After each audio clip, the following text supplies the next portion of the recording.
Some people see a young person doing well and feel inspired. Others, like HOA Karen, get suspicious, offended, and then somehow convinced they're doing the world a favor by causing chaos.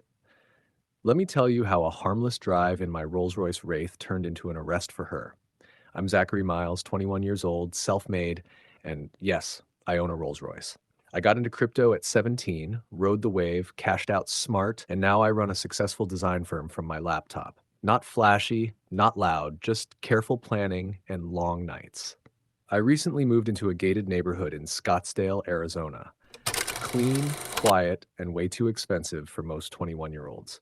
The HOA here is strict but manageable until you meet Karen Whitlock, the self-appointed vibe police. She lives 3 doors down, wears beige linen like it's a uniform, and walks her dog twice a day at the slow pace of judgment.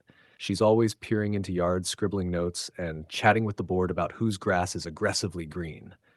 The first time she saw me pulling into my driveway in the Wraith, she practically dropped her Labradoodle's leash. I was detailing the car one Saturday morning when she strutted up the driveway like she owned it. "Excuse me," she said with a tight smile. "Whose car is that?" "Mine," I said, polite but short. She narrowed her eyes like I just told her I owned a space shuttle. "You live here?" I nodded. She paused. "How old are you?" 21. That did it. Karen stepped back and muttered, "You've either stolen it or you're some kind of drug dealer. This is a family community." I stared at her. "Ma'am, I work in design and I own the house. You're welcome to call the board." She did better. She called the police.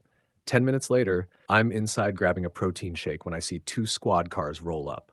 I step out, calm, keys in hand, wallet in pocket.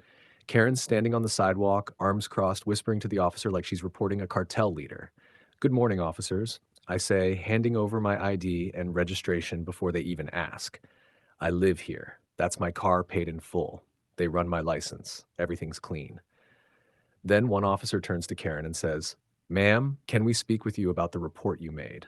She starts rambling, says, "I don't look like I belong," said it's impossible for someone my age to afford a Rolls without criminal activity, and that she was protecting the neighborhood.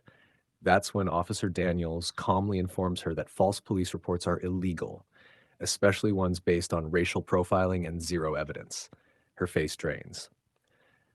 "Wait, you're arresting me?" "You wasted police resources," he says as she stammers. "You falsely accused a legal resident of a crime based on age and appearance." They cuffed her right there. Dog leash dangling from her wrist. Neighbors peeked from porches. Phones were out. My security cameras caught the whole thing in 4K. Karen was charged with filing a false police report and received a $5,000 fine from the HOA for conduct unbecoming a board member. She was voted off the board within a week. Now, the only thing she's allowed to patrol is her sidewalk. As for me, I still park my Rolls-Royce out front. Sometimes I leave the windows down just enough so the stereo softly plays, started from the bottom because some people need reminders.